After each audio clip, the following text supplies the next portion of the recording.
It's Thursday, May 15th. In the headlines, Labour Minister announces plans for a national skills bank. The government working on water infrastructure. In business news, Central Bank continues to intervene in the foreign exchange market. Regionally, China pledges deeper ties with Latin America and the Caribbean. In sports, West Indies women slip in International Cricket Council's one-day international rankings. This is the news on PBC Jamaica. I'm Simone Absalom Gale.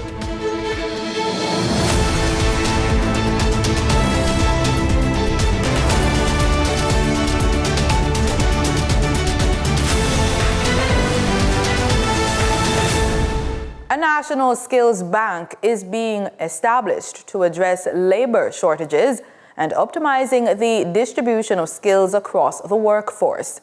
In his contribution to the 2025-2026 sectoral debate in the House of Representatives, Labour and Social Security Minister Pernell Charles Jr. explained that the NSB would act as a comprehensive database to guide workforce planning, forecast future skill demands, and foster a culture of upskilling and cross-skilling. This is going to be a collaborative approach, collaborative meaning across ministries, and an all-encompassing database designed for us to identify Jamaicans and to identify where do we have the labor shortages and where do we have any mismatched skill set allocation. In addition, the minister announced the launch of Operation Streamline, a strategic initiative designed to enhance Jamaica's work permit system. This new initiative will tackle backlogs and improve efficiency in processing, compliance, and monitoring. Its goal is to ensure that Jamaica remains a competitive destination for skilled foreign talent, while protecting job opportunities for local workers. I want to reiterate that work permits are not issued to displace Jamaicans, but rather to bring into Jamaica critical skills that lead many times to the local job creation and local job training and certification. A key example is the German Ship Repair Jamaica, which is a shipyard in Rockfort where foreign nationals have been brought in. They receive work permits. And over the last year, we saw a significant transfer of knowledge to several Jamaicans coming out of Hart, coming out of CMU, enhancing Jamaica's labor force through the support of the work permit system. The minister also assures that the ministry is committed to ensuring compliance with the Foreign Nationals and Commonwealth Citizens Employment Act. We will continue to remain committed to monitoring and enforcing all businesses and to request that do comply with the Foreign Nationals and Commonwealth Citizens Act and to ensure that our inspectors are out to make sure adherence to the rule of law in our country.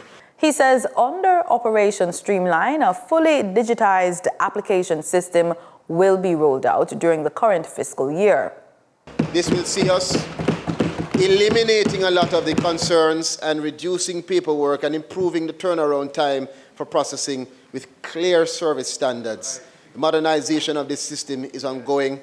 Matter of fact, we are now on to multiple user acceptance testing to be done very soon.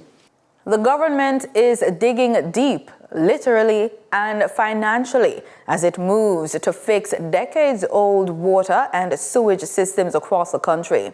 Prime Minister Dr. Andrew Holness broke ground on Wednesday on the $1.2 billion Monroe Road to Seaview Avenue pipeline replacement project, a major infrastructure upgrade aimed at improving service to residents in eastern and southeast St. Andrew. More in this report from Danita Rodney. The ground has officially been broken for the $1.2 billion Monroe Road to Seaview Avenue pipeline replacement project, marking what Prime Minister Dr. Andrew Holness says is a push to modernize the nation's aging water and sewage infrastructure. Indeed, I can understand why that may very well be the perception, because for several decades, having expanded our water supply systems and ran pipes, we did not have a systematic program of reinvesting in maintaining those pipes, in maintaining those sewer lines.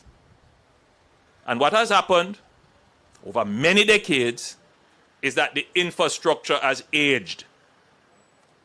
That's a big problem. The Prime Minister shares that the project will directly benefit residents in eastern and southeast St. Andrew, areas often plagued by water disruptions and sewage issues. Now, this project is designed to provide sewage, a sewer network, to connect into sewer networks that we have already built, for example, the sewering of Mona,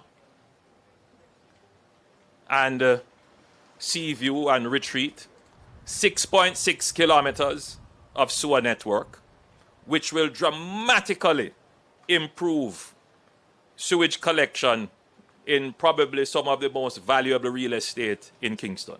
Given his contribution, Minister with responsibility for water Matthew Samuda says the government's investment in new pipelines has led to a significant reduction in non-revenue water losses in Kingston and St. Andrew. We are investing in the water resilience of Jamaica. We're investing in continued reduction in NRW. Kingston and St. Andrew is on track to be water resilient within 3 years. Don't all clap at once, but I have framed this timeline because of a particular investment which has now entered the construction phase at Content St. Catherine. That is the development of the Rio Cobre water treatment plant, which will pump 15.5 million gallons of water every single day into Portmore, into Spanish Town, into Kingston and St. Andrew. The project is fully funded by the government through the Consolidated Fund. Over $620 million is allocated for replacing the old sewage network, while $592 million will go toward a new potable water line. Reporting for the news on PBCJ, I am Denida Rodney. In a historic breakthrough for Jamaica's judiciary, Justice Marva MacDonald Bishop has been appointed as the first female president of the Court of Appeal. Her appointment marks a pivotal moment in Jamaica's legal history and signals a renewed commitment to justice and equality. Speaking at Jamaica's inaugural Judiciary Day, she emphasized that the Court of Appeal stands as the highest court in the land, charged with safeguarding the rights of all Jamaicans. Marlon Samuels was there, and he filed this report. According to the Hansard report from June 21, 1962, the establishment of the Court of Appeal was formally initiated through a resolution by Minister Donald Sangster. So therefore, when I hear the narrative being twisted that Parliament is the highest court of the land, I feel pained.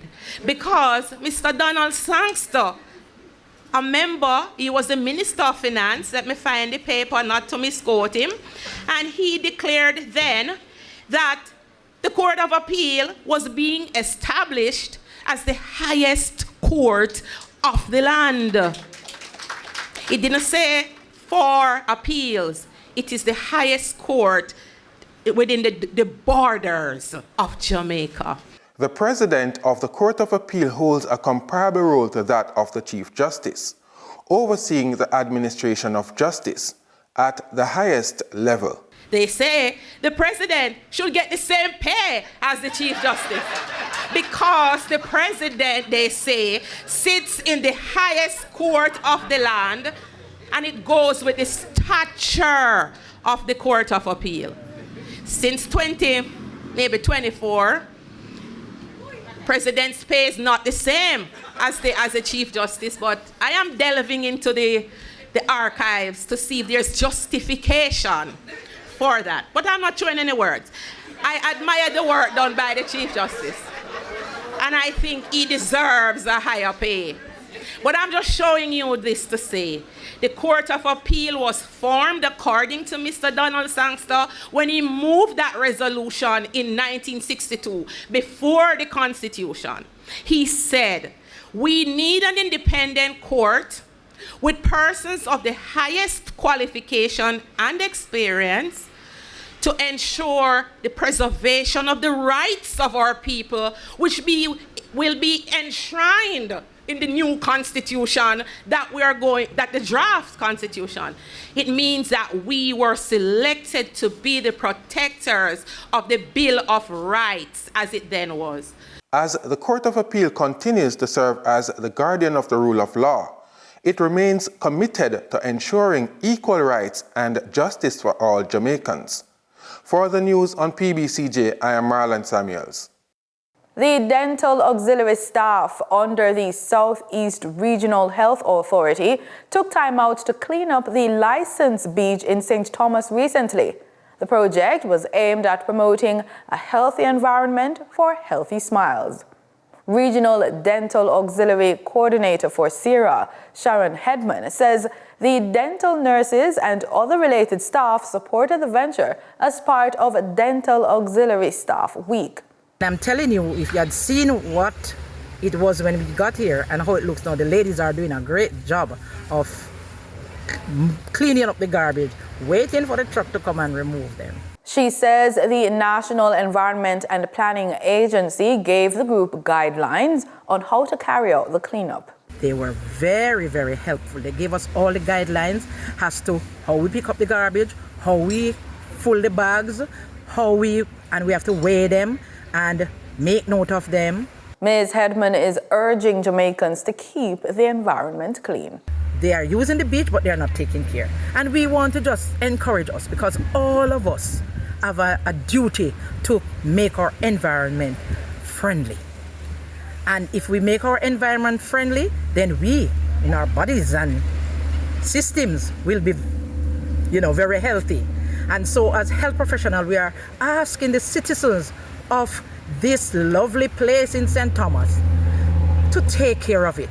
Clean up after themselves. Don't leave the bottles and boxes and so lying about. A dental auxiliary is any oral health practitioner other than a dentist and dental hygienist, including the supporting team assisting in dental treatment.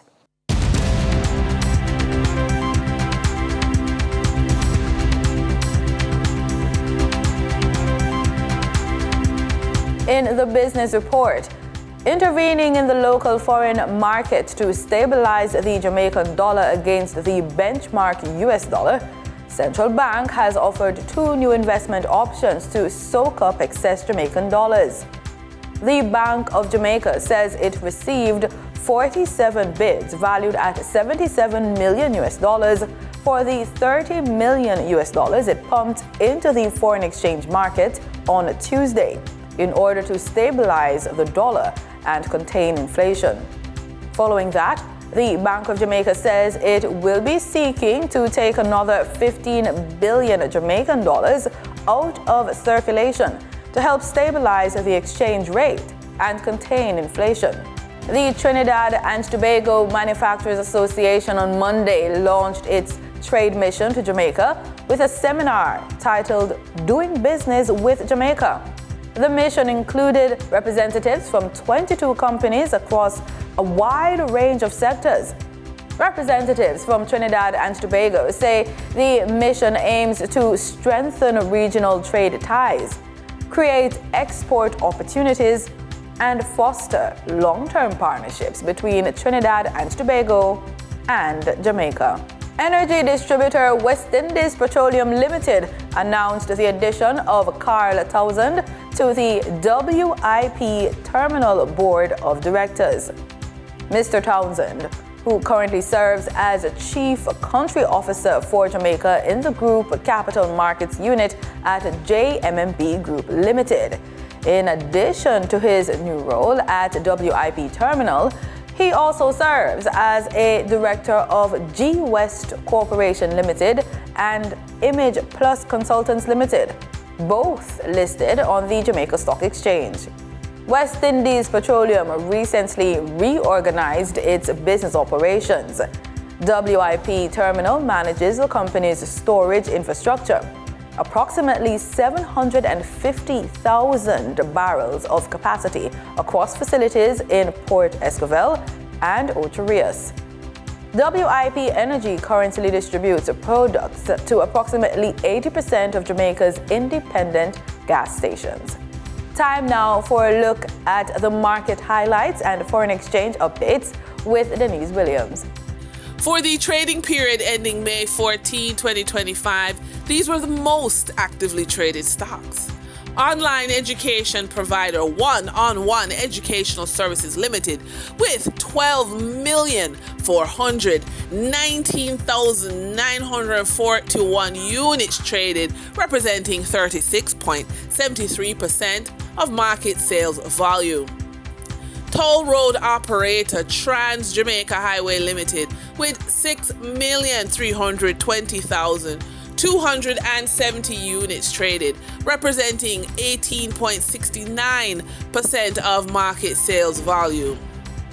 And alternative energy provider Wigton Energy Limited with 2,450,570 units traded, representing 7.25% of market sales volume. We now shift our focus to the Forex market rate set by the Bank of Jamaica. On March 14, 2025, the Bank of Jamaica reported US $113.15 million purchased and US $77.78 million sold by Forex traders. Forex traders earned $1.14 per dollar, selling the US at $159.64 and buying the US at $158.50. The Canadian dollar netted Forex traders $3.84 per transaction, with selling at $113.68 and buying at $109.84. The British pound yielded Forex traders $7.69 in profit, with selling at $212.16 and buying at $204.47. For our credit report tip of the day, whether you're applying for funding, pitching to investors, or building strategic partnerships, your credit history follows you into the room. Your credit score is more than a number. It's a trust signal to banks, investors, and strategic partners that you're serious, responsible, and ready to grow. Here are a few suggestions. Your improved credit score adds weight to your business plan. Financial stability reinforces your vision and strategy, making your pitch more persuasive. Additionally, your credit score speeds up approvals. Strong credit often shortens the underwriting process for funding, giving you faster access to capital. And that wraps up today's business report. In regional news, President of the People's Republic of China, Xi Jinping, says his country will work with Latin America and the Caribbean to launch 5 programs to further increase cooperation within the region. He made the announcement at the opening ceremony of the 4th ministerial meeting of China CELAC on Tuesday. Journalist Daniel John reports from Beijing, China. President of the People's Republic of China, Xi Jinping, has made it clear that no matter how many changes take place in the world, China will always support Latin American and Caribbean countries. He made the statement at the opening ceremony of the 4th ministerial meeting of the CELAC Forum on Tuesday. To continue building a community with a shared future between China and Latin America and the Caribbean, LAC, President Xi Jinping said China will launch 5 major programs. President Xi said China will implement a people-to-people connectivity program where government scholarships will be given. In the next 3 years, China will provide CELAC member states with 3,500 government scholarships, 10,000 training opportunities in China, 500 international Chinese language teachers scholarships.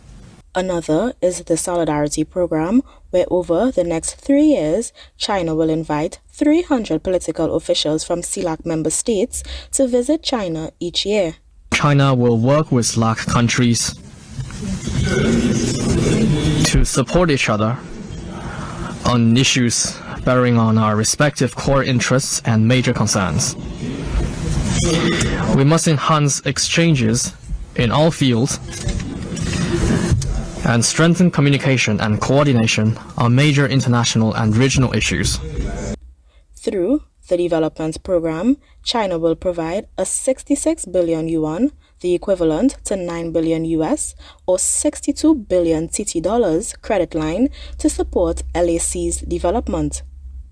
We should expand cooperation in emerging areas such as clean energy, 5G telecommunications, the digital economy, and artificial intelligence, and carry out the China-LAC Science and Technology Partnership. The other projects include a civilization and peace program.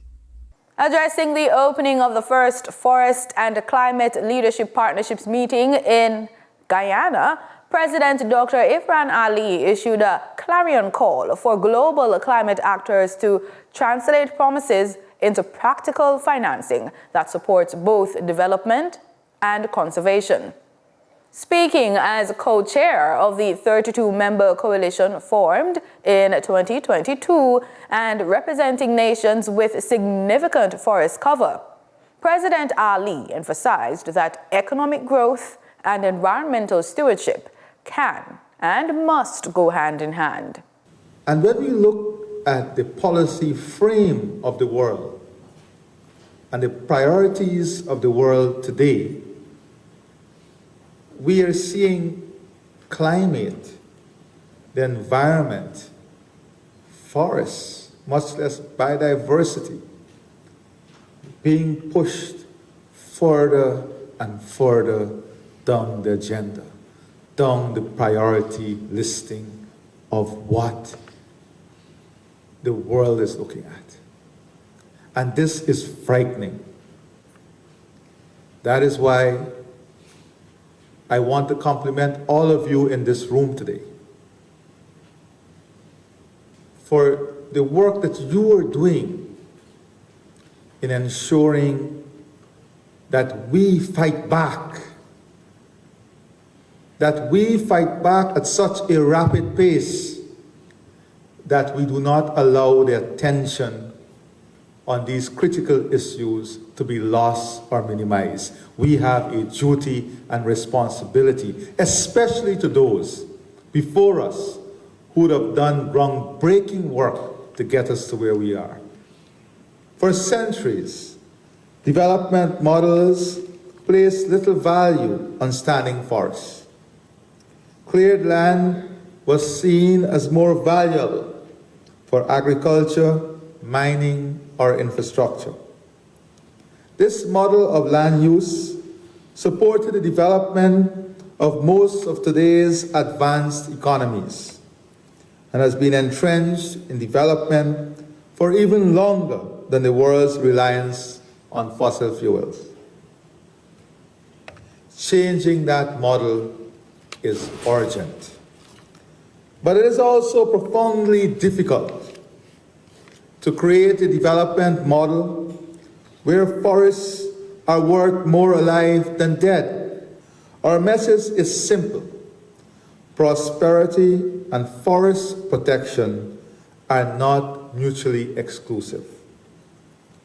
In our 15-year journey, we have made mistakes, but we have also learned what works and what doesn't.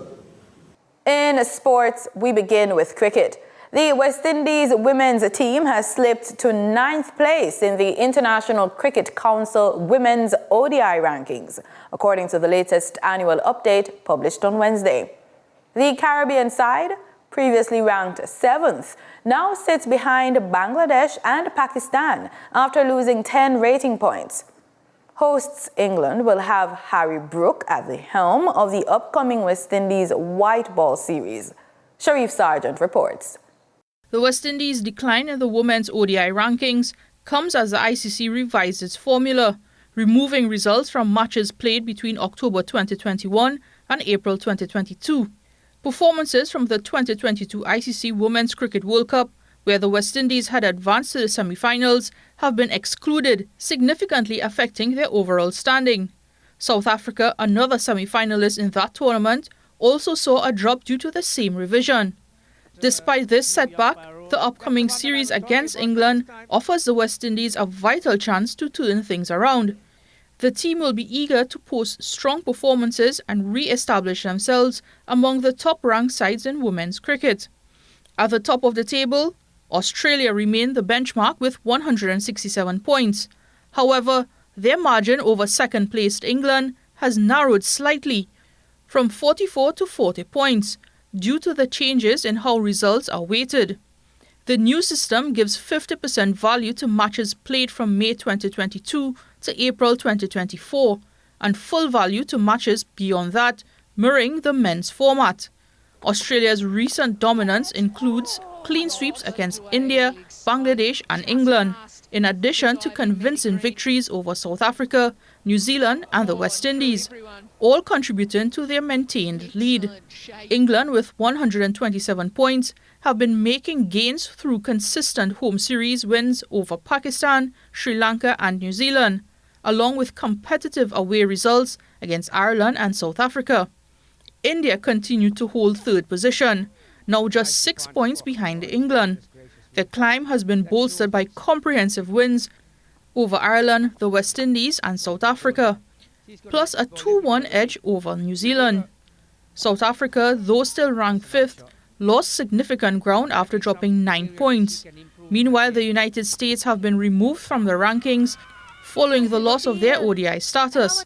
The UAE, on the other hand, is poised to join the table once they complete 8 officially recognized ODIs. That's it for the news on PBCJ. You can follow us on our social media platforms at PBCJamaica. And remember, we are the People's Station.